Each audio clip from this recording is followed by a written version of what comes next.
اعوذ باللہ من الشیطان الرجیم بسم اللہ الرحمن الرحیم اللہم صلی علی محمد النبی الأمی وآلہ وسلم ربنا آتنا فی الدنیا حسنۃ وفی الآخرۃ حسنۃ وقنا عذاب النار وقنا عذاب القبر وقنا عذاب الحشر لا الہ الا اللہ انت سبحانک انی کنت من الظالمین استغفر اللہ ربی من کل ذنب و اتوب الیہ یا حی یا قیوم برحمتک استغیث یا حی یا قیوم برحمتک استغیث۔ مدینہ پاک کی سرزمین سے آپ سب کو عائشہ سرور کی طرف سے السلام علیکم ورحمۃ اللہ وبرکاتہ۔ چلیے جی، ہمارا دورہ درس قرآن ترجمہ قرآن چل رہا ہے اور پارہ نمبر ہمارا 9 شروع ہو رہا ہے۔ سورۃ اعراف ہمارے پارہ نمبر 8 سے کنٹینیو تھی۔ اب پارہ تو 9 ہو گیا لیکن سورۃ اعراف چل رہی ہے، ٹھیک ہے۔ اعراف کا مطلب دیوار، جنت اور دوزخ کے درمیان ایک دیوار ہے، اس کا نام اعراف ہے۔ اور آگے کی آیات میں جو ہم پڑھیں گے شعیب علیہ السلام کی قوم کا انجام، اور انہوں نے شعیب علیہ السلام کو کس طرح اپنی بستی سے نکال دیا تھا اور چیخ اور زلزلے کا عذاب آیا ان کی قوم پہ، اس بات کا ذکر سنیں گے۔ اور پھر یہ کریں گے کہ شعیب علیہ السلام نے اپنی قوم سے کہا کہ میں اپنے پروردگار کا پیغام تم تک لایا ہوں، تم تک پہنچا رہا تھا اور تمہیں اس عذاب سے بچانا چاہتا تھا۔ ان باتوں کا آگے کی ہم آیات میں ذکر سنیں گے۔ اب ہم ترجمے کی طرف چلتے ہیں۔ بسم اللہ الرحمن الرحیم۔ ان کی قوم کے متکبر سرداروں نے کہا کہ اے شعیب، ہم آپ کو جو آپ کے ہمراہ ایمان والے ہیں ان کو اپنی بستی سے نکال دیں گے یا یہ کہ تم ہمارے دین میں واپس آ جاؤ۔ شعیب نے جواب دیا، کیا ہم تمہارے دین میں آ جائیں گو؟ ہم اس کو مکروہ ہی سمجھتے ہیں، ہم تو اللہ پر بڑی جھوٹی تہمت لگانے والے ہو جائیں گے اگر ہم تمہارے دین میں آ جائیں، اس کے بعد کہ اللہ نے ہم کو اس سے نجات دی اور ہم سے یہ ممکن نہیں کہ تمہارے دین میں واپس آ جائیں۔ لیکن ہاں یہ کہ اللہ ہی نے جو ہمارا مالک ہے مقدر کیا ہے، ہمارے رب کا علم ہر چیز کو محیط ہے، ہم اللہ ہی پر بھروسہ رکھتے ہیں۔ اے ہمارے پروردگار، ہماری اور ہماری قوم کے درمیان حق کے موافق فیصلہ کر دے اور تو سب سے اچھا فیصلہ کرنے والا ہے۔ اور ان کی قوم کے کافر سرداروں نے کہا کہ اگر تم شعیب کی راہ پر چلو گے تو بے شک بڑا نقصان اٹھاؤ گے۔ بس ان کو زلزلے نے آ پکڑا، سو وہ اپنے گھروں میں اوندے کے اوندے پڑے رہ گئے۔ یہ شعیب علیہ السلام کی قوم کا ذکر آ رہا ہے۔ جنہوں نے شعیب کو جھٹلایا تھا ان کی یہ حالت ہوگی جیسے ان گھروں میں کبھی بسے ہی نہ تھے۔ جنہوں نے شعیب کو جھٹلایا تھا وہی خسارے میں پڑ گئے۔ اس وقت شعیب ان سے منہ موڑ کر چلے اور فرمانے لگے، اے میری قوم، میں نے تم کو اپنے پروردگار کے احکام پہنچا دیے تھے اور میں نے تمہاری خیر خواہی کی، پھر میں ان کافر لوگوں پر کیوں رنج کروں؟ اور ہم نے کسی بستی میں کوئی نبی نہیں بھیجا مگر یہ کہ وہاں کے رہنے والوں کو ہم نے سختی اور تکلیف میں پکڑا تاکہ وہ گڑ گڑائیں۔ پھر ہم نے اس بدحالی کی جگہ خوشحالی بدل دی، یہاں تک کہ ان کی خوب ترقی ہوئی اور کہنے لگے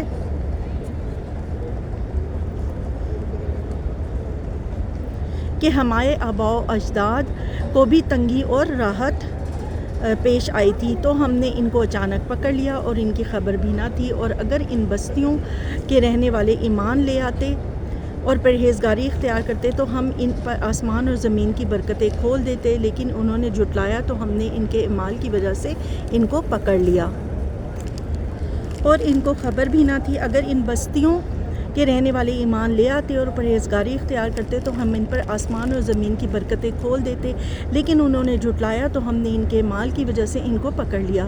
کیا پھر بھی ان بستیوں کے رہنے والے اس بات سے بے فکر ہو گئے ہیں کہ ان پر ہمارا عذاب رات کے وقت آ پڑے جس وقت وہ سوتے ہوں؟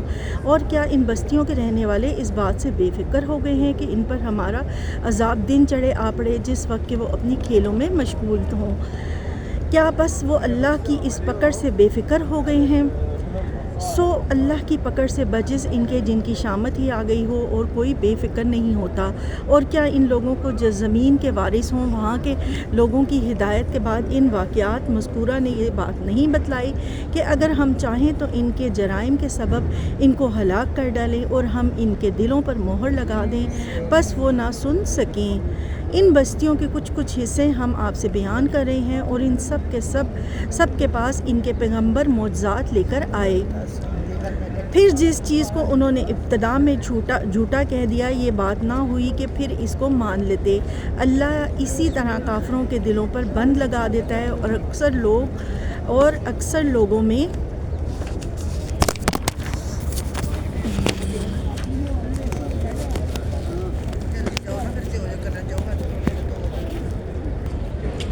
اکثر لوگوں میں ہم نے وفائے عہد نہ دیکھا اور ہم نے اکثر کو فاسق ہی پایا۔ پھر ان کے بعد ہم نے موسیٰ کو اپنے دلائل دے کر فرعون اور اس کے امراء کے پاس بھیجا، مگر ان لوگوں نے ان کا بالکل حق ادا نہ کیا۔ سو دیکھیے ان مفسدوں کا کیا انجام ہوا۔ اور موسیٰ نے فرمایا، اے فرعون، میں رب العالمین کی طرف سے پیغمبر ہوں، میرا فرض منصبی ہے کہ سچ کے سوا اللہ کی طرف کوئی بات منسوب نہ کروں۔ میں تمہارے پاس تمہارے رب کی طرف سے ایک بہت بڑی دلیل بھی لے کر آیا ہوں۔ سو دیکھیے ان مفسدوں کا کیا انجام ہوا۔ اور موسیٰ نے فرمایا کہ اے فرعون، میں رب العالمین کی طرف سے پیغمبر ہوں، میرا فرض منصبی ہے کہ سچ کے سوا اللہ کی طرف کوئی بات منسوب نہ کروں۔ میں تمہارے پاس تمہارے رب کی طرف سے ایک بڑی دلیل لایا ہوں۔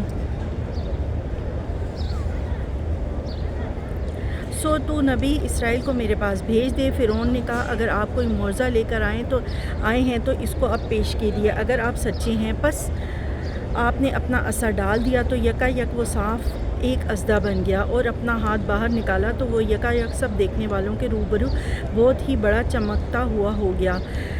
قوم فرعون میں جو سردار لوگ تھے انہوں نے کہا کہ واقعی یہ شخص بڑا ماہر جادوگر ہے، یہ چاہتا ہے کہ تم کو تمہاری سرزمین سے باہر کر دے، تو تم لوگ کیا مشورہ دیتے ہو؟ انہوں نے کہا کہ آپ اسے اور اس کے بھائی کو مہلت دیجیے اور شہروں میں ہر کاروں کو بھیج دیجیے کہ وہ سب ماہر جادوگروں کو آپ کے پاس لا حاضر کر دیں۔ اور وہ جادوگر فرعون کے پاس حاضر ہوئے، کہنے لگے کہ اگر ہم غالب آئے تو ہم کو کوئی بڑا صلہ ملے گا۔ اب موسیٰ علیہ السلام کے مقابلے پہ فرعون نے اپنے سلطنت کے بڑے بڑے جادوگروں کو بلایا، لیکن ان جادوگروں نے فرعون سے کہا کہ اگر ہم موسیٰ کے مقابلے میں جیت گئے تو ہمیں بہت بڑے بڑے انعام اور فرض منصبی سے نوازے جائے۔ فرعون نے کیا جواب دیا، اس بات کا ذکر آئے گا۔ فرعون نے کہا ہاں اور تم مقرب لوگوں میں داخل ہو جاؤ گے۔ مطلب فرعون نے ان کو جواب دیا کہ اگر تم موسیٰ سے جیت گئے جادوگری میں تو میں تمہیں بہت مقرب، مطلب اپنے قریبی لوگوں میں شامل کر لوں گا۔ اب آگے کی جو آیتیں ہیں اس میں موسیٰ علیہ السلام کا جادوگروں سے مقابلہ، اس بات کا ذکر آئے گا۔ اور یہ تقریباً 70,000 کے قریب جادوگر تھے جن سے موسیٰ علیہ السلام نے مقابلہ کیا، اور پھر بعد میں کیا ہوا کہ یہ جادوگر حضرت موسیٰ پر ایمان لے آئے تھے، کیونکہ وہ سمجھ چکے تھے کہ ہم جو کر رہے ہیں وہ سراسر جادو، اور جو موسیٰ کر رہے ہیں وہ جادو نہیں ہے۔ تو یہ تمام کے تمام جادوگر ایمان لے آئے تھے حضرت موسیٰ علیہ السلام پہ۔ اب ان باتوں کا ذکر آگے آئے گا۔ فرعون نے کہا ہاں اور تم مقرب لوگوں میں داخل ہو جاؤ گے۔ ان ساحروں نے عرض کیا، اے موسیٰ، خواہ آپ ڈالیے یا ہم ہی ڈالیں۔ موسیٰ نے فرمایا کہ تم ہی ڈالو۔ پس جب انہوں نے ڈالا تو لوگوں کی آنکھوں پر جادو کر دیا اور ان کو دہشت زدہ کر دیا اور ایک طرح کا بہت بڑا جادو بنا ڈالا۔ اور ہم نے موسیٰ کو حکم دیا کہ اپنا عصا ڈال دیجئے۔ سو عصا کا ڈالنا تھا کہ اس نے ان کے سارے بنائے کھیل کو نگلنا شروع کر دیا۔ پس حق ظاہر ہو گیا اور انہوں نے جو کچھ بنایا تھا سب جاتا رہا۔ پس وہ لوگ اس موقع پر ہار گئے اور خوب ذلیل ہو کر پھرے، اور وہ جو ساحر تھے سجدے میں گر گئے، کہنے لگے کہ ہم ایمان لائے اب رب العالمین پر جو موسیٰ اور ہارون کا رب ہے۔ فرعون کہنے لگا، تم موسیٰ پر ایمان لائے ہو بغیر اس کے کہ میں تم کو اجازت دوں۔ بے شک یہ ایک سازش تھی جو تم نے اس شہر میں کی تاکہ تم سب اس شہر سے یہاں کے رہنے والوں کو باہر نکال دو۔ سو اب تمہیں حقیقت معلوم ہو ہو جاتی ہے میں تمہاری طرف کے ایک ہاتھ اور دوسری طرف کے پاؤں کاٹوں گا، پھر تم سب کو سولی پر لٹکا دوں گا۔ اب فرعون نے اپنے جادوگروں کو کیا کہا کہ تم لوگ جو ہو اگر تم نے ایسا کیا تو پھر میں کیا کروں گا کہ میں تم لوگوں کی گردنیں کاٹ دوں گا، تمہیں سولی پر چڑھا دوں گا، مطلب یہ کہ تمہیں سزا دوں گا۔ انہوں نے جواب دیا کہ ہم مر کر اپنے مالک ہی کے پاس جائیں گے، اور تو نے ہم میں کون سا عیب دیکھا ہے بجز اس کے کہ ہم اپنے رب کے کام پر ایمان لائے۔ جب وہ ہمارے پاس آئے، اے ہمارے رب ہمارے اوپر صبر کا فیضان فرما اور ہماری جانیں حالت اسلام پر نکال۔ اور قوم فرعون کے سرداروں نے کہا کہ کیا آپ موسیٰ اور اس کی قوم کو یوں ہی رہنے دیں گے کہ وہ ملک میں فساد کرتے پھریں اور وہ آپ کو اور آپ کے معبودوں کو ترک کر کیے رہیں؟ فرعون نے کہا ہم ابھی ان لوگوں کے بیٹوں کو قتل کرنا شروع کر دیں گے اور عورتوں کو زندہ رہنے دیں گے، ہم کو ان پر ہر طرح کا زور ہے۔ موسیٰ نے اپنی قوم سے فرمایا کہ اللہ سے مدد مانگو اور صبر کرو، یہ زمین اللہ کی ہے، اپنے بندوں میں سے جس کو چاہے وہ مالک بنا دے، اور آخر کامیابی انہی کی ہوتی ہے جو اللہ سے ڈرتے ہیں۔ قوم کے لوگ کہنے لگے ہم تو ہمیشہ مصیبت ہی میں رہے، آپ کی تشریف آوری سے قبل بھی اور آپ کی تشریف آوری کے بعد بھی۔ موسیٰ نے فرمایا بہت جلد اللہ تمہارے دشمن کو ہلاک کر دے گا اور بجائے ان کے قوم کو تم اس سرزمین کا خلیفہ بنا دے گا، پھر تمہارا طرز عمل دیکھے گا۔ اور ہم نے فرعون والوں کو قحط سالی اور پھلوں کی کمی میں مبتلا کیا تاکہ وہ نصیحت قبول کریں، سو جب ان پر خوشحالی آ جاتی تو کہتے کہ یہ تو ہمارے لیے ہونا ہی چاہیے، اور اگر ان کا کوئی بدحالی پیش آتی تو موسیٰ اور ان کے ساتھیوں کو نحوست بتاتے۔ یاد رکھو کہ ان کی نحوست اللہ کے پاس ہی ہے، یاد رکھو کہ ان کی نحوست اللہ کے پاس ہے، لیکن ان کے اکثر لوگ نہیں جانتے، اور یوں کہتے کیسی ہی بات ہے ہمارے سامنے لاؤ کہ اس کے ذریعے سے ہم پر جادو چلاؤ، جب بھی ہم تمہاری بات ہرگز نہ مانیں گے۔ پھر ہم نے ان پر طوفان بھیجا اور ٹڈی اور جوئیں اور مینڈک اور خون کے یہ سب کھلے کے کھلے معجزے تھے۔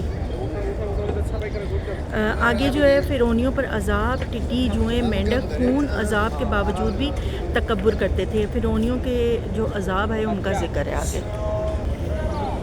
اب فرعونیوں پر کس قسم کا عذاب آیا تھا؟ ٹڈی کا عذاب آیا تھا، جوؤں کا عذاب آیا تھا، مینڈک کا عذاب آیا تھا، خون کا عذاب آیا تھا، اور ان تمام چیزوں کے باوجود بھی انہوں نے کیا کیا کہ وہ تکبر کرتے تھے اور وہ باز نہیں آتے تھے۔ وقتی طور پہ وہ حضرت موسیٰ کو جب عذاب آتا تھا تو وہ موسیٰ علیہ السلام سے کہتے تھے کہ اگر یہ عذاب ختم ہو جائے گا آپ اپنے رب سے دعا کریں، اگر یہ عذاب ختم ہو جائے گا تو ہم ایمان لے آئیں گے، اور وہ حضرت موسیٰ اللہ سے دعا کرتے تھے۔ عذاب ختم ہوتا تھا تو وہ دوبارہ سے اپنے جو ہے وہ دین پہ واپس آ جاتے تھے، تکبر کرتے تھے۔ تو ان باتوں کا آگے ذکر آئے گا۔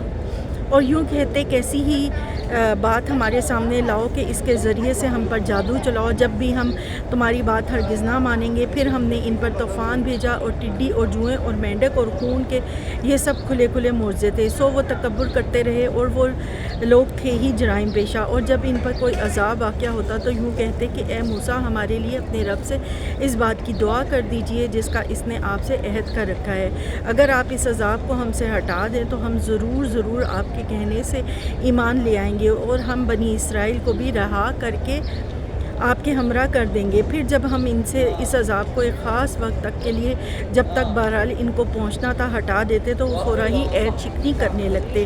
پھر ہم نے ان سے بدلہ لیا، یعنی ان کو دریا میں غرق کر دیا، اس سبب سے کہ وہ ہماری آیتوں کو جھٹلاتے تھے اور ان سے بالکل ہی غفلت کرتے تھے۔ اور ہم نے ان لوگوں کو جو کہ بالکل کمزور شمار کیے جاتے تھے اس سرزمین کے مشرق و مغرب کا مالک بنا دیا جس میں ہم نے برکت رکھی ہے، اور آپ کے رب کا نیک وعدہ بنی اسرائیل کے حق میں ان کے صبر کی وجہ سے پورا ہو گیا۔ آگے کی آیات میں اس بات کا ذکر آئے گا کہ فرعون کس طریقے سے دریا میں غرق ہو گیا اپنے پورے کے پورے لشکر کے ساتھ، ان باتوں کا ذکر آئے گا۔ اس سرزمین کے مشرق و مغرب کا مالک بنا دیا جس میں ہم نے برکت رکھی ہے، اور آپ کے رب کا نیک وعدہ بنی اسرائیل کے حق میں ان کے صبر کی وجہ سے پورا ہو گیا۔ اور فرعون اور اس کی قوم جو فیکٹریاں اور کارخانے بناتے اور جو اونچی اونچی عمارتیں اور محلات وہ تعمیر کرتے تھے سب کو ہم نے درہم بھرم کر دیا، اور ہم نے بنی اسرائیل کو دریا سے پار اتار دیا۔ پس ان لوگوں کا ایک قوم پر گزر ہوا جو اپنے چند بتوں کی عبادت میں لگے ہوئے تھے، کہنے لگے اے موسیٰ ہمارے لیے بھی ایک ایسا ہی معبود مقرر کر دیجئے جیسے ان کے یہ معبود ہیں۔ آپ نے فرمایا واقعی تم لوگوں میں بڑی جہالت ہے، یہ لوگ جس کام میں لگے ہوئے ہیں یہ تباہ کیا جائے گا اور ان کا یہ کام محض بے بنیاد ہے۔ فرمایا کیا اللہ کے سوا تمہارے لیے کوئی اور معبود تلاش کروں حالانکہ اس نے تم کو تمہارے جہان میں والوں پر فوقیت دی ہے، اور وہ وقت یاد کرو جب ہم نے تم کو فرعون والوں سے بچا لیا جو تم کو بڑی سخت تکلیف پہنچاتے تھے، تمہارے بیٹوں کو قتل کر ڈالتے تھے اور تمہاری عورتوں کو زندہ چھوڑ دیتے تھے، اور اس میں تمہارے پروردگار کی طرف سے بہت بڑی آزمائش تھی، اور ہم نے موسیٰ سے 30 راتوں کا وعدہ کیا اور مزید 10 راتوں سے ان 30 راتوں کو پورا کیا، سو ان کے رب کی مقررہ مدت 40 رات پوری ہو گئی۔ اور موسیٰ نے اپنے بھائی ہارون سے کہا تم میری قوم میں میری جانشینی کرنا اور ان کی اصلاح کرتے رہنا اور فساد کرنے والوں کی راہ پر مت چلنا۔ اور جب موسیٰ ہمارے مقرر کردہ وقت پر آئے اور ان کے رب نے ان سے کلام کیا تو موسیٰ نے عرض کیا کہ اے میرے رب تو مجھے اپنا جمال دکھا، میں تجھے ایک نظر دیکھ لوں۔ اور ارشاد ہوا کہ تم مجھے ہرگز نہیں دیکھ سکتے، لیکن تم اس پہاڑ کی طرف دیکھو، اگر وہ اپنی جگہ پر برقرار رہا تو تم بھی مجھے دیکھ سکو گے۔ پس جب ان کے رب نے اس پر تجلی فرمائی تو اسے ریزہ ریزہ کر دیا اور موسیٰ بے ہوش ہو کر گر پڑے۔ پھر جب ہوش میں آئے تو عرض کی بے شک تیری ذات پاک ہے، میں تیرے حضور توبہ کرتا ہوں اور میں سب سے پہلا ایمان لانے والا ہوں۔ اللہ نے فرمایا کہ اے موسیٰ میں نے پیغمبری اور اپنی ہم کلامی سے تمہیں تمام لوگوں پر امتیاز بخشا ہے، تو جو کچھ تم کو میں نے عطا کیا ہے اس کو لو اور شکر کرو۔ اور ہم نے چند تختیوں پر ہر قسم کی نصیحت اور ہر چیز کی تفصیل ان کو لکھ کر دی۔ تم ان کو قوت کے ساتھ پکڑ لو اور اپنی قوم کو حکم کرو کہ ان کے اچھے احکام پر عمل کریں، عنقریب تم لوگوں کو ان فاسقوں کا گھر دکھلاؤں گا۔ میں ایسے لوگوں کو اپنے احکام سے برگشتہ ہی رکھوں گا جو زمین میں ناحق تکبر کرتے ہیں، اور اگر تمام نشانیاں دیکھ لیں تب بھی وہ ان پر ایمان نہ لائیں، اور اگر ہدایت کا راستہ دیکھیں تو ان کو اختیار نہیں کرتے، اور اگر گمراہی کا راستہ دیکھ لیں تو اس کو فوراً اختیار کرتے ہیں۔ یہ اس سبب سے کہ انہوں نے ہماری آیتوں کو جھٹلایا اور ان سے غافل رہے۔ حضرت موسیٰ علیہ السلام کا ذکر ہے۔ اللہ سے کلام کے بعد حضرت موسیٰ علیہ السلام کا اللہ سے کلام کے بعد اللہ کو دیکھنے کی خواہش، اور حضرت موسیٰ کوہ طور پر 40 راتوں کے لیے جو ہے وہ گئے تھے، اس باتوں کا ذکر آئے گا۔ اور پھر اس بات کا ذکر آئے گا کہ جب حضرت موسیٰ نے بچھڑے کی پوجا کرتے ہوئے اپنی قوم کو دیکھا تو بہت نادم ہوئے اور اپنے بھائی ہارون سے کہا کہ آپ نے ان کو کیوں نہیں روکا۔ ان باتوں کا ذکر آئے گا۔ اور جن لوگوں نے ہماری آیات اور آخرت کی ملاقات کو جھٹلایا ان کے سب اعمال ضائع ہو گئے، وہ جیسے عمل کرتے ہیں ان کو ویسا ہی بدلہ ملے گا۔ اور موسیٰ کی قوم نے ان کے بعد اپنے زیوروں سے ایک بچڑا بنا لیا، وہ ایک جسم تھا جس میں سے بیل کی آواز نکلتی تھی۔ کیا انہوں نے یہ نہ دیکھا کہ وہ ان سے نہ تو کوئی بات کرتا ہے اور نہ ان کی کوئی راہ ہی دکھا سکتا ہے؟ اس کو انہوں نے معبود قرار دیا اور وہ لوگ تھے ہی ظالم۔ اور جب نادم ہوئے اور دیکھا کہ واقعی وہ لوگ گمراہ ہو گئے ہیں تو کہنے لگے کہ اگر ہمارے رب نے ہم پر رحم نہ کیا اور ہمیں معاف نہ کیا تو ہم بالکل برباد ہو جائیں گے۔ اور جب موسیٰ غصے اور رنج میں بھرے ہوئے اپنی قوم کی طرف واپس آئے تو فرمایا کہ تم نے میرے بعد بڑی جانشینی کی، کیا اپنے رب کے حکم سے پہلے ہی تم نے جلد بازی کر لی اور توریت کی تختیاں ڈال دیں اور اپنے بھائی کو سر سے پکڑ کر اپنی طرف گھسیٹنے لگے؟ ہارون نے کہا اے میری ماں جائے، ان لوگوں نے مجھے کمزور سمجھا اور قریب تھا کہ وہ مجھے قتل کر دیتے، تو تم دشمنوں کو مجھ پر ہنسنے کا موقع نہ دو اور مجھے ظالموں میں شامل نہ کرو۔ موسیٰ نے کہا اے میرے رب، میری خطائیں معاف فرما اور میرے بھائی کو بھی اور ہم دونوں کو اپنی رحمت میں داخل فرما، اور تو سب رحم کرنے والوں سے زیادہ رحم کرنے والا ہے۔ بے شک جن لوگوں نے بچڑے کو معبود بنایا ان پر بہت جلد ان کے رب کی طرف سے غضب نازل ہوگا اور دنیا کی زندگی میں ذلت نصیب ہوگی، اور ہم افطرا پردازوں کو ایسی ہی سزا دیا کرتے ہیں۔ اور جن لوگوں نے گناہ کے کام کیے پھر اس کے بعد توبہ کی اور ایمان لے آئے تو تمہارا رب اس توبہ کے بعد گناہ معاف کر دینے والا اور رحمت کرنے والا ہے۔ اور جب موسیٰ کا غصہ ٹھنڈا ہوا تو اس نے ان تختیوں کو اٹھا لیا. ان کے مضامین ان لوگوں کے لیے ہدایت اور رہنمائی تھے جو اپنے رب سے ڈرتے ہیں. اور موسیٰ نے اپنی قوم میں سے 70 آدمی مقرر کیے اور وقت کے لیے اور موسیٰ نے اپنی قوم کے 70 آدمی ہمارے مقرر کیے ہوئے وقت کے لیے منتخب کیے. سو جب ان کو زلزلے نے آ پکڑا تو موسیٰ عرض کرنے لگے کہ اے میرے رب، اگر تو چاہتا تو اس سے پہلے ان کو اور مجھ کو ہلاک کر دیتا. کیا تو ہم میں سے چند بے وقوفوں کی حرکت پر سب کو ہلاک کر دے گا؟ یہ واقعہ محض تیری طرف سے ایک امتحان ہے، ایسے امتحانوں سے جس کو تو چاہے گمراہی میں ڈال دے اور جس کو چاہے ہدایت میں قائم رکھے. تو ہی تو ہمارا سرپرست ہے، پس ہم پر مغفرت اور رحمت فرما، اور تو ہی سب سے بہتر معاف کرنے والا ہے. اور ہمارے لیے دنیا میں بھی نیکی لکھ دے اور آخرت میں بھی ہم نے تیری طرف رجوع کر لیا ہے. اللہ نے فرمایا میں اپنا عذاب اسی پر واقع کرتا ہوں جس پر چاہتا ہوں، اور میری رحمت ہر چیز پر چھائی ہوئی ہے.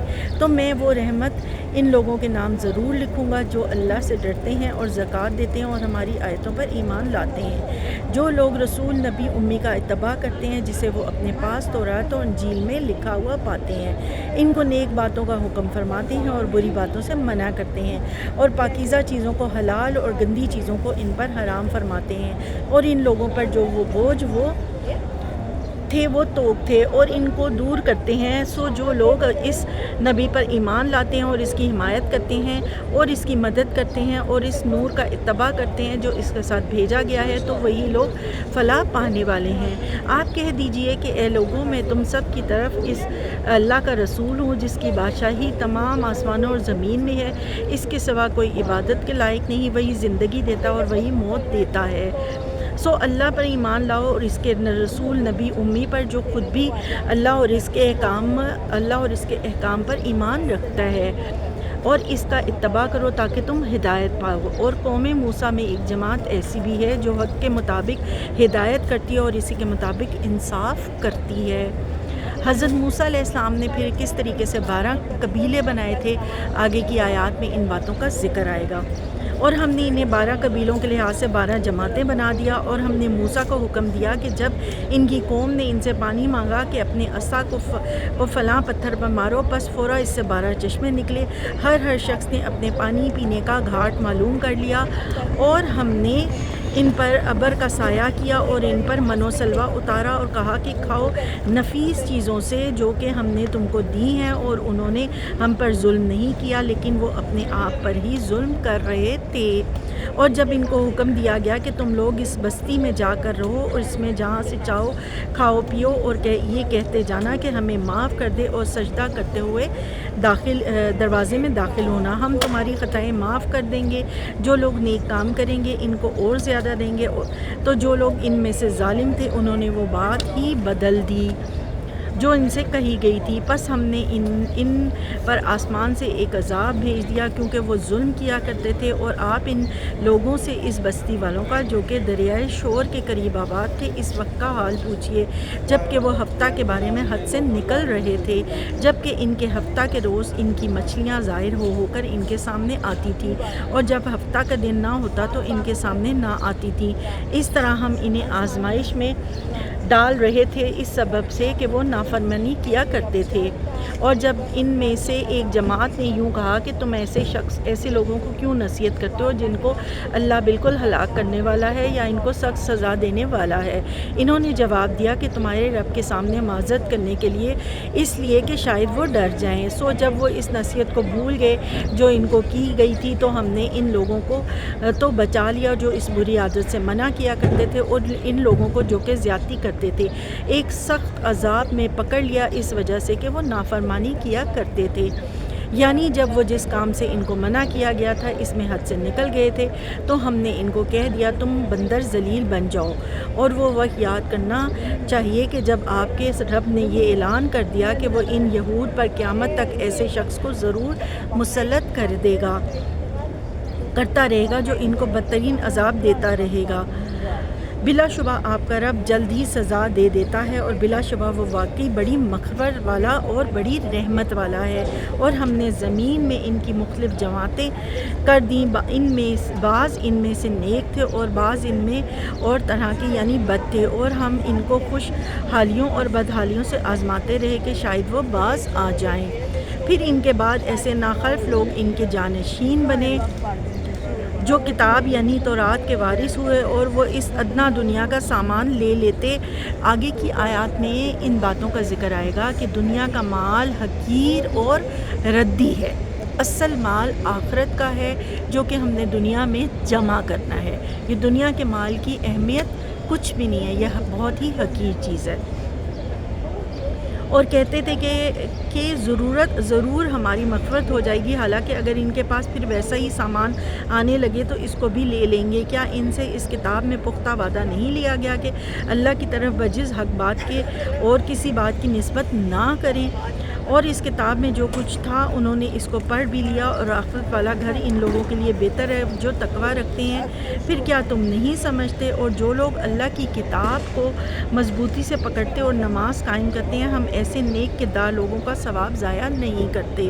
اور وہ وقت بھی قابل ذکر ہے جب ہم نے پہاڑ کو اٹھا کر صاحبان کی طرح ان کے اوپر معلق کر دیا، اور ان کو یقین ہو گیا تھا کہ وہ ان پر گرنے والا ہے، اور کہا کہ یہ جو کتاب ہم نے تمہیں دی ہے اسے مضبوطی سے پکڑو، اور جو کچھ اس میں ہے اس کو یاد رکھو تاکہ تم متقی بن جاؤ۔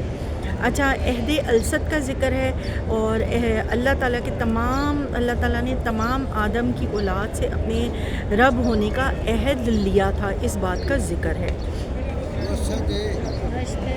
اور جب آپ کے رب نے بنی آدم کی پشت سے ان کی اولاد کو نکالا اور ان سے انہی کے متعلق اقرار لیا کہ کیا میں تمہارا رب نہیں ہوں؟ سب نے جواب دیا کیوں نہیں، ہم سب گواہ ہیں، تاکہ تم لوگ قیامت کے روز یوں نہ کہو کہ ہم تو اس سے بالکل بے خبر تھے، یا یوں کہ کہو کہ شرک تو پہلے ہی ہمارے باپ داداؤں نے کیا اور ہم تو ان کے بعد ان کی اولاد تھے، تو کیا غلط راہ والوں کے فعل پر تو ہم کو ہلاکت میں ڈال دے گا؟ ہم اس طرح آیات کو صاف صاف بیان کرتے ہیں تاکہ لوگ ہماری طرف لوٹ آئیں، اور ان لوگوں کو اس شخص کا حال پڑھ کر سنائیے جس کو ہم نے اپنی آیتیں دیں، پھر وہ ان سے بالکل ہی نکل گیا، پھر شیطان اس کے پیچھے لگ گیا۔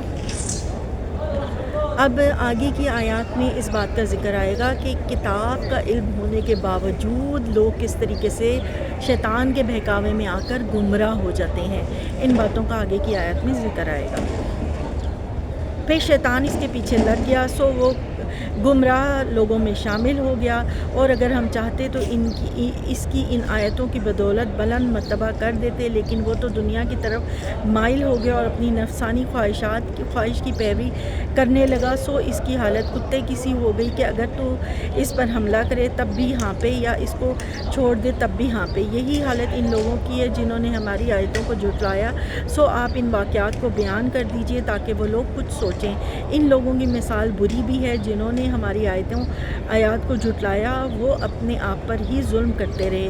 جس کو اللہ ہدایت دیتا ہے تو وہی ہدایت یافتہ ہوتا ہے، اور جس کو وہ گمراہ کر دے تو وہی لوگ خسارہ پانے والے ہیں۔ اور یقیناً ہم نے ایسے بہت سے جن اور انسان دوزخ کے لیے پیدا کیے ہیں۔ اب آگے اس بات کا ذکر آئے گا کہ گمراہ لوگ جو ہیں وہ خسارے میں ہیں، اور ان کی مثال اللہ نے چوپایوں سے تشبیہ دی ہے، تو گمراہ لوگ جو ہیں وہ ہمیشہ کے لیے خسارے میں ہیں۔ اور جس کو وہ گمراہ کر دے تو وہی لوگ خسارہ پانے والے ہیں۔ اور یقیناً ہم نے ایسے بہت سے جن و انسان دوزخ کے لیے پیدا کیے ہیں، جن کے دل ایسے ہیں جس سے وہ نہیں سمجھتے، اور جن کی آنکھیں ایسی ہیں جس سے وہ نہیں دیکھتے، اور جن کے کان ایسے ہیں جس سے وہ نہیں سنتے۔ یہ لوگ چوپایوں کی طرح ہیں، بلکہ ان سے بھی زیادہ گمراہ ہیں، اور یہی لوگ غافل ہیں۔ اللہ تعالیٰ نے غافل اور گمراہ لوگوں کو چوپایوں سے تشبیہ دی ہے کہ آنکھ ناک کان ہوتے ہوئے بھی یہ حق نہیں دیکھتے۔ اور اللہ کے اچھے نام ہیں، سو تم اللہ کو انہی ناموں کے ساتھ پکارو، اور ایسے لوگوں سے تعلق ہی نہ رکھو جو اللہ کے ناموں میں کج روی کرتے ہیں۔ ان لوگوں کو ان کے کیے کی سزا ملے گی، اور ہماری مخلوق میں ایک جماعت ایسی بھی ہے جو حق کے موافق ہدایت کرتی ہے اور اس کے موافق انصاف بھی کرتی ہے، اور جن لوگوں نے ہماری آیات کو جھٹلایا ہم ان کو بتدریج عذاب کی طرف اس طرح لے جائیں گے کہ انہیں خبر بھی نہیں ہوگی، اور میں ان کو مہلت دیتا ہوں، بے شک میری تدبیر بڑی مضبوط ہے۔ کیا ان لوگوں نے اس بات پر غور نہیں کیا کہ ان کے ساتھی کو ذرا بھی جنون نہیں؟ وہ تو سے صاف صاف ڈرانے والے ہیں۔ اور کیا انہوں نے آسمان اور زمین کی بادشاہی اور اللہ کی پیدا کی ہوئی کسی چیز پر نظر نہیں کی، اور نہ اس بات پر غور کیا کہ شاید ان کی موت کا وقت قریب ہو؟ پھر قرآن کے بعد وہ اور کس بات پر ایمان لائیں گے؟ جس کو اللہ گمراہ کر دے اس کو کوئی راہ پر نہیں لا سکتا۔ اب آگے اس بات کا ذکر آئے گا کہ قیامت کب آئے گی، اس کا علم صرف اور صرف رب تعالیٰ کو ہے، اس بات کا ذکر آئے گا۔ آپ فرما دیجئے کہ اس کا علم صرف میرے رب ہی کے پاس ہے، اسے اس کے وقت پر وہی ظاہر کرے گا، اور آسمان اور زمین میں بڑا بھاری حادثہ ہوگا اور تم پر بالکل اچانک آ پڑے گی، اور آپ سے اس طرح پوچھتے ہیں جیسے گویا آپ اس کی پوری تحقیق کر چکے ہیں۔ آپ فرما دیجئے کہ اس کا علم خاص اللہ ہی کے پاس ہے، لیکن اکثر لوگ نہیں جانتے۔ آپ فرما دیجئے کہ میں خود اپنی ذات کے لیے کسی نفع اور نقصان کا اختیار نہیں رکھتا مگر جو اللہ چاہے، اور اگر میں غیب کی باتیں جانتا ہوتا تو اپنے لیے بہت سا منافع حاصل کر لیتا اور کوئی نقصان مجھ کو نہ پہنچتا۔ میں تو محض ڈرانے اور بشارت دینے والا ہوں، اور ان کو جو ایمان لائیں، اور وہ اللہ ہی تو ہے جس نے تم کو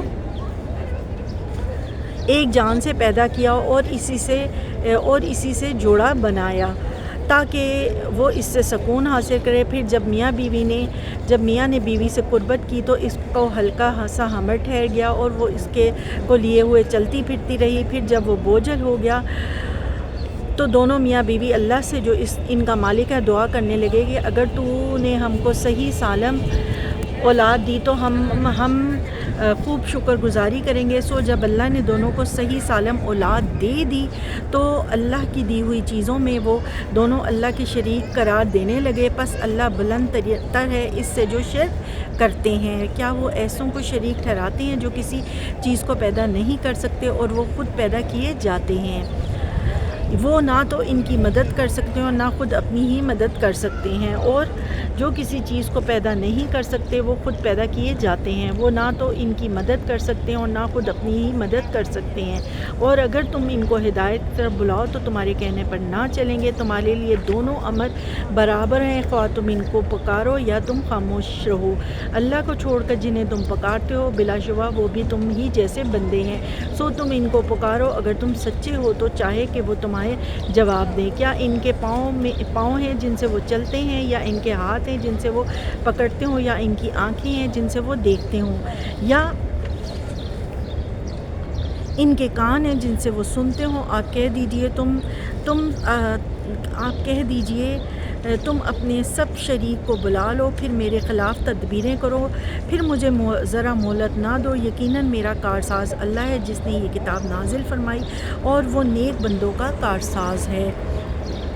اور جن کو تم اللہ کے سوا پکارتے ہو وہ تمہاری کچھ مدد نہیں کر سکتے، وہ تو اپنی مدد بھی نہیں کر سکتے، اور اگر تم ان کو ہدایت کی طرف بلاؤ تو اس کو نہ سنیں گے، اور ان کو آپ دیکھتے ہیں کہ گویا وہ آپ کو دیکھ رہے ہیں اور وہ کچھ بھی نہیں دیکھتے۔ آپ درگزر کو اختیار کریں، نیک کام کا حکم دیں اور جاہلوں سے کنارہ کش ہو جائیں، اور اگر آپ کو شیطان کی طرف سے کوئی وسوسہ آنے لگے تو اللہ کی پناہ مانگ لیا کیجیے، بلا شبہ وہ خوب سننے والا خوب جاننے والا ہے۔ یقیناً جو لوگ متقی ہیں جب ان کو شیطان کی طرف سے کوئی وسوسہ پیدا ہوتا ہے تو وہ چونک پڑتے ہیں، پھر یکایک ان کی آنکھیں کھل جاتی ہیں، اور جو شیاطین کے بھائی ہیں وہ ان کو گمراہی میں کھینچ لیے جاتے ہیں، پھر وہ اس میں کسی قسم کی کوتاہی نہیں کرتے۔ اور جب آپ ان کے پاس کوئی معجزہ نہیں لاتے تو وہ کہتے ہیں کہ تم خود اپنی طرف سے کیوں نہیں بنا لاتے؟ آپ فرما دیجئے کہ میں اس کا اتباع کرتا ہوں جو مجھ پر میرے رب کی طرف سے وحی کی جاتی ہے۔ یہ روشن دلیلیں ہیں تمہارے رب کی طرف سے، اور ہدایت اور رحمت ہے ان لوگوں کے لیے جو ایمان لاتے ہیں۔ اور جب قرآن پڑھا جائے تو اسے غور سے کان لگا کر سنا کرو اور خاموش رہا کرو، امید ہے کہ تم پر رحمت ہو۔ اور اپنے رب کو اپنے دل میں عاجزی اور خوف کے ساتھ اور پست آواز سے صبح شام یاد کرتے رہو، اور ان لوگوں میں سے نہ ہونا جو غفلت میں پڑے ہیں۔ یقیناً جو تیرے رب کے نزدیک ہیں وہ اس کی عبادت سے تکبر نہیں کرتے، اور جو تیرے رب کے نزدیک ہیں وہ اس کی عبادت سے تکبر نہیں کرتے، اور اس کی پاکی بیان کرتے ہیں اور اس کو سجدہ کرتے ہیں۔ یہ لوگ آپ سے غنیمتوں کے بارے میں دریافت کرتے ہیں، آپ فرما دیجئے کہ یہ غنیمتیں اللہ اور اس کے رسول کی ہیں، سو تم اللہ سے ڈرو اور اپنے باہمی تعلقات کی اصلاح کرو، اور اگر تم مومن ہو تو اللہ اور اس کے رسول کی اطاعت کرو۔ اب ہماری سورۃ اعراف ہو گئی مکمل، ہماری سورۃ الانفال شروع ہو گئی ہے۔ انفال کا مطلب ہوتا ہے مال غنیمت، اور اس میں یہ غزوہ بدر کے بعد نازل ہوئی تھی سورۃ انفال، اور اس میں غزوہ بدر کے حالات پر تبصرہ کیا گیا ہے، اور مال غنیمت کی تقسیم کا بھی ذکر آئے گا کہ کس طریقے سے ہوئی، ان باتوں کا ذکر آئے گا اس آیات میں، ٹھیک ہے۔ اللہ کی اطاعت کرو، بس ایمان والے ہو تو کیا ہے، اور اگر تم مومن ہو تو اللہ اور اس کے رسول کی اطاعت کرو، بس ایمان والے تو ایسے ہی ہوتے ہیں، جب اللہ کا ذکر آتا ہے تو ان کے دل ڈر جاتے ہیں، اور جب اللہ کی آیتیں ان کو پڑھ کر سنائی جاتی ہیں تو وہ آیتیں ان کو ان کے ایمان اور زیادہ کر دیتی ہیں، اور وہ لوگ اپنے رب پر توکل کرتے ہیں۔ اللہ کے ذکر پر مومن کا دل پگھل جاتا ہے، اور بندہ مومن کا باطنی کردار کیا ہے، ان باتوں کا آگے کی آیات میں ذکر آئے گا۔ اور اللہ کی آیتیں ان کو پڑھ کر سنائی جاتی ہیں تو وہ آیتیں ان کے ایمان کو اور زیادہ کر دیتی ہیں، اور وہ لوگ اپنے رب پر تو توکل کرتے ہیں جو نماز قائم کرتے ہیں، اور ہم نے ان کو جو کچھ دیا ہے اس میں سے خرچ کرتے ہیں، یہی لوگ سچے مومن ہیں، ان کے لیے ان کے رب کے ہاں بڑے درجے ہیں اور مغفرت اور عزت کی روزیاں ہیں، جیسا کہ آپ کے رب نے آپ کے گھر سے حق کے ساتھ آپ کو نکالا تھا، جبکہ مومنوں کی ایک جماعت اس کو ناپسند کرتی تھی۔ وہ اس حق کے بارے میں اس کے بعد کہ وہ واضح ہو گیا تھا آپ سے اس طرح جھگڑ رہے تھے گویا کوئی ان کی موت کی طرف ہانکے لیے جا رہے ہو، وہ اسے دیکھ رہے تھے، اور تم اس وقت کو یاد کرو کہ اللہ تم سے ان دونوں جماعتوں میں سے ایک کا وعدہ کر رہا تھا کہ وہ تمہارے ہاتھ آ جائے گی، اور تم اس تمنا میں تھے کہ غیر مسلح جماعت تمہارے ہاتھ آ جائے، اور اللہ کو یہ منظور تھا کہ اپنے احکام سے حق سے ثابت ہونا کر دے اور کافروں کی جڑ کاٹ دے، تاکہ حق کا ہونا اور باطل ہونا ثابت کر دے، گو یہ مجرم لوگ ناپسند ہی کریں۔ جنگوں کا ذکر آ رہا ہے، اس وقت کو یاد کرو جب تم اپنے رب سے فریاد کر رہے تھے کہ پھر اللہ نے تمہاری سن لی، اور سن لی کہ میں تم کو 1070 فرشتوں سے تم کو 1000 فرشتوں سے مدد دوں گا جو لگاتار چلے آئیں گے۔ اب جنگ احد اور بدر کا ذکر ہے کہ جس میں اللہ نے مسلمانوں کی مدد فرشتوں کے ذریعے کی، اور ان پر اونگ تاری تھی تاکہ وہ مسلمانوں پہ تھوڑی سی اونگ تاری کی تاکہ وہ فریش ہو جائیں، اور فریش ہو کے وہ پھر کفار سے مقابلہ کریں۔ اور بدر میں اللہ کی مدد کس طرح آئی تھی؟ 70,000 فرشتوں کے ذریعے آئی تھی، اور بدر میں کیا تھا؟ اس جنگ میں مسلمانوں کی تعداد 313 تھی، جبکہ کافر اس سے 3 گنا زیادہ تھے۔ پھر اللہ تعالیٰ نے مسلمانوں کو اتنی طاقت اور اتنی ایمانی طاری کر دی کہ وہ بہت مضبوط اور اسٹرانگ ہو گئے، جبکہ کفار کے دلوں کو اللہ تعالیٰ نے کمزور کر دیا۔ اور اللہ نے یہ امداد محض اس لیے کی کہ تمہیں خوشخبری ہو، اور تاکہ اس سے تمہارے دلوں کو اطمینان ہو جائے، اور مدد صرف اللہ کی طرف سے ہے جو کہ زبردست حکمت والا ہے۔ اس وقت کو یاد کرو جب اللہ تمہیں تسکین دینے کے لیے تم پر غنودگی طاری کر رہا تھا، اور تم پر آسمان سے پانی برسا رہا تھا کہ اس پانی کے ذریعے سے تم کو پاک کر دے اور تم سے شیطانی وسوسوں کو دور کر دے۔ اور تمہارے دلوں کو مضبوط کر دے اور اس کے ذریعے سے تمہارے قدم جما دے۔ اس وقت کو یاد کرو جب آپ کا رب فرشتوں کو حکم دے رہا تھا کہ میں تمہارے ساتھ ہوں، سو تم ایمان والوں کی ہمت بڑھاؤ، میں ابھی کفار کے دلوں میں رعب ڈال دیتا ہوں، سو تم گردنوں پر مارو اور ان کے پور کو مارو۔ یہ اس بات کی سزا ہے کہ انہوں نے اللہ اور اس کے رسول کی مخالفت کی، اور جو اللہ اور اس کے رسول کی مخالفت کرتا ہے سو بے شک اللہ سخت عذاب کرنے دینے والا ہے۔ سو یہ سزا چکھو اور جان لو کہ کافروں کے لیے جہنم کا عذاب تیار ہے۔ اے ایمان والو، جب تم کافروں سے میدان جنگ میں مقابلہ کرو تو ان سے پیٹھ مت پھیرنا، اور جو شخص ان سے اس موقع پر پیٹھ پھیرے گا مگر ہاں جو لڑائی کے لیے پینترا بدلتا ہو، جو اپنی جماعت کی طرف پناہ لینے آتا ہو، وہ مستثنیٰ ہے۔ باقی اور جو ایسا کرے گا تو وہ اللہ کے غضب میں آ جائے گا، اور اس کا ٹھکانہ دوزخ ہوگا، اور وہ بہت ہی بری جگہ ہے۔ سو تم نے انہیں قتل نہیں کیا لیکن اللہ نے ان کو قتل کیا، اور جب آپ نے مٹھی بھر خاک پھینکی تو وہ آپ نے نہیں پھینکی تھی بلکہ وہ اللہ نے پھینکی تھی۔ اب یہاں پہ کس بات کا ذکر ہے کہ نبی پاک صلی اللہ علیہ وآلہ وسلم نے اپنی مٹھی مبارک میں مٹی بھر کر دشمنوں کی طرف پھینکی، تو وہ کیا ہوا کہ کچھ دیر کے لیے دشمنوں ان کی آنکھیں، ان کی بینائی اور وہ پتھرا گئے، اور تھوڑا سا ان کو نظر آنا کم ہو گیا، اور آنکھوں میں جب مٹی جاتی ہے تو کیا حالات ہوتے ہیں۔ تو وہ اللہ تعالیٰ کیا کہہ رہا ہے کہ یہ اللہ کی مدد تھی۔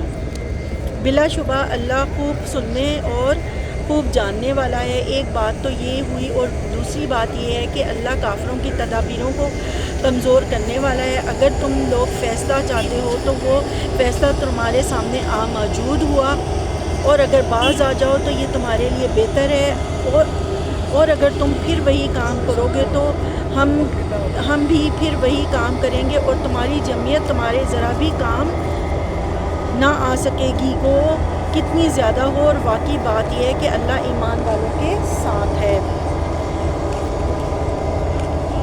اور تم ان لوگوں کی طرح نہ ہو جانا جو دعویٰ تو کرتے ہیں کہ ہم نے سن لیا، حالانکہ وہ سنتے سناتے کچھ نہیں۔ بے شک بدترین جانور اللہ کے نزدیک وہ بہرے گونگے لوگ ہیں جو ذرا نہیں سمجھتے، اور اللہ ان میں کوئی خوبی دیکھتا تو ان کو سننے کی توفیق دے دیتا، اور اگر ان کو اب سنا دے تو وہ ضرور بے رخی کرتے ہوئے روح گردانی کریں گے۔ اے ایمان والو، تم اللہ اور اس کے رسول کا کہنا مانو، جبکہ رسول تم کو تمہاری حیات بخش چیز کی طرف بلا رہے ہوں، اور جان لو کہ اللہ آدمی اور اس کے دل کے درمیان حائل ہو جاتا ہے، اور بلا شبہ تم سب کو اللہ ہی کے پاس جمع ہونا ہے۔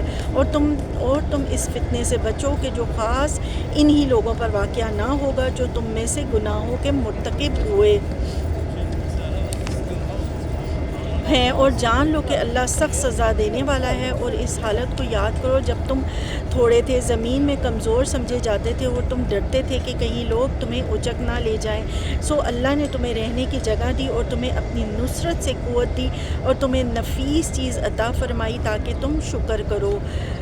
اے ایمان والو، تم اللہ اور رسول کی حقوق میں خیانت مت کرو، اور اپنی امانتوں میں خیانت مت کرو۔ اے ایمان والو، تم اللہ اور رسول کے حقوق میں خیانت مت کرو، اور اپنی امانتوں میں خیانت مت کرو، اور تم جانتے ہو، اور تم اس بات کو جان لو کہ تمہارے اموال اور تمہاری اولاد ایک امتحان کی چیز ہے، اور اس بات کو بھی جان لو کہ اللہ کے پاس بہت بڑا اجر ہے، کہ مطلب کہ مال اور اولاد جو ہے یہ بہت زیادہ امتحان ہے انسان کے لیے۔ اے ایمان والو، اگر تم اللہ سے ڈرتے رہو گے اور تمہارے لیے حق و باطل میں امتیاز کرنے والی چیز دے گا، اور تم سے تمہارے گناہ دور کر دے گا، اور تم کو بخش دے گا، اور اللہ بڑے فضل والا ہے۔ اب آگے کی آیات میں کیا ہے کہ نبی پاک صلی اللہ علیہ وآلہ وسلم کو نعوذ باللہ قتل کرنے کی سازش کا تذکرہ آئے گا کہ کافروں نے دارالندوہ میں یہ سازش تیار کی تھی، تو اس بات کا ذکر آئے گا، اور اللہ نے کیسے آپ صلی اللہ علیہ وآلہ وسلم کی مدد فرمائی تھی۔ اور اس واقعے کا بھی ذکر کیجیے جب کافر لوگ آپ کے خلاف خفیہ تدبیریں سوچ رہے تھے کہ آپ کو قید کر لیں یا آپ کو قتل کر ڈالیں یا آپ کو وطن سے نکال دیں، اور وہ تو اپنی تدبیر کر رہے تھے اور اللہ اپنی تدبیر کر رہا تھا۔ اللہ سب سے اچھی تدبیریں کرنے والا ہے۔ اور جب ان کافروں پر ہماری آیتیں پڑھی جاتی ہیں تو کہتے ہیں کہ ہم نے یہ کلام سن لیا، اگر ہم چاہیں تو ہم بھی ایسا کلام کہہ دیں۔ یہ تو کچھ بھی نہیں، صرف پہلے لوگوں کے قصے اور کہانیاں ہیں۔ اور جب ان لوگوں نے کہا کہ اے اللہ کہ یہ واقعی قرآن تیری طرف سے ہے تو ہم پر آسمان سے پتھر برسایا، ہم پر کوئی دردناک عذاب لے آ، اور اگر اللہ ایسا نہ کرے گا ان میں آپ کے ہوتے ہوئے ان کو عذاب دے، اور اللہ ان کو عذاب نہ دے گا اس حالت میں کہ وہ استغفار بھی کرتے ہوں۔ اور ان میں کیا بات ہے کہ ان کو اللہ سزا نہ دے، حالانکہ وہ لوگ مسجد الحرام سے روکتے ہیں جبکہ وہ لوگ اس مسجد کے متولی بھی نہیں، اس کے متولی تو صرف متقی لوگ ہی ہیں، لیکن ان میں سے اکثر لوگ علم نہیں رکھتے، اور ان کی نماز خانہ کعبہ کے پاس صرف یہ تھی سیٹیاں بجانا اور تالیاں بجانا۔ سو اپنے کفر کے سبب اس عذاب کا مزہ چکھو، بے شک یہ کافر لوگ اپنے مالوں کو اس لیے خرچ کر رہے ہیں کہ اللہ کی راہ سے روکیں، سو یہ لوگ تو اپنے مالوں کو خرچ کرتے ہی رہیں گے، پھر وہ مال ان کے حق میں باعث سے حسرت ہو جائیں گے، پھر مغلوب ہو جائیں گے، اور کافر لوگ جہنم کی طرف اکٹھے کیے جائیں گے تاکہ اللہ ناپاک کو پاک سے الگ کر دے اور ناپاکوں کو ایک دوسرے سے ملا دے، بس ان سب کو ایک اکٹھا ڈھیر کر دے، پھر ان سب کو جہنم میں ڈال دے، یہی لوگ پورے خسارے میں ہیں۔ آپ کافروں سے کہہ دیجئے کہ اگر وہ لوگ باز آ جائیں تو ان کے سارے گناہ جو پہلے ہو چکے ہیں معاف کر دیے جائیں گے، اور اگر اپنی وہی عادت رکھیں گے تو سابقین یعنی کفار کے حق میں قانون نافذ ہو چکا ہے، اور تم ان سے اس حد تک لڑو کہ ان میں فساد عقیدہ نہ رہے اور دین اللہ ہی کا ہو جائے۔ پھر اگر یہ باز آ جائیں تو اللہ ان کے اعمال کو خوب دیکھتا ہے، اور اگر یہ روح گردانی کریں تو یقین رکھیں کہ اللہ تمہارا رفیق ہے، وہ بہت اچھا رفیق ہے اور بہت اچھا مددگار ہے۔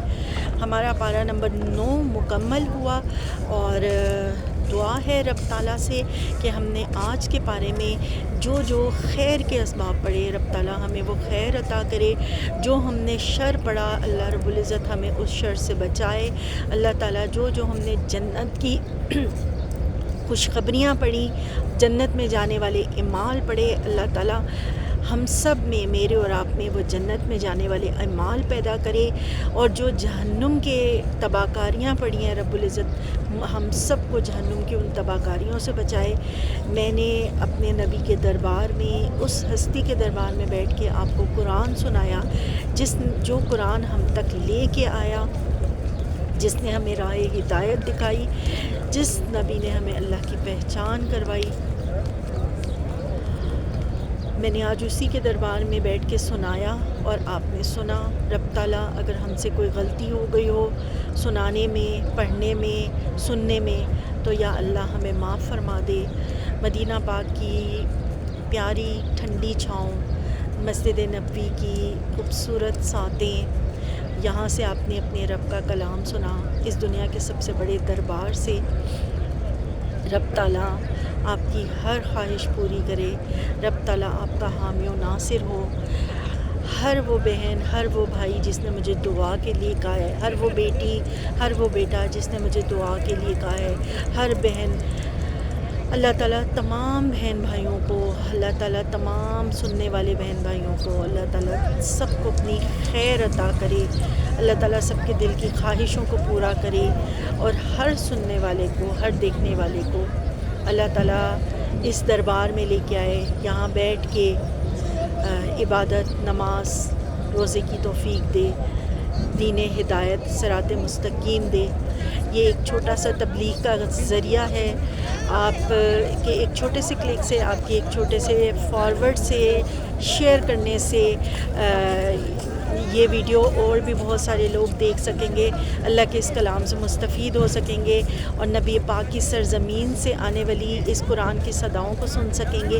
یہ آپ کے لیے بھی صدقہ جاریہ ہوگا، میرے لیے بھی صدقہ جاریہ ہوگا۔ پلیز چینل کو سبسکرائب کر کے اس کو ضرور شیئر کیجئے، تاکہ یہ میرے اور آپ کے لیے صدقہ جاریہ بن جائے، اور یہ قرآن حشر کے میدان میں اور قبر میں ہماری شفاعت کرے۔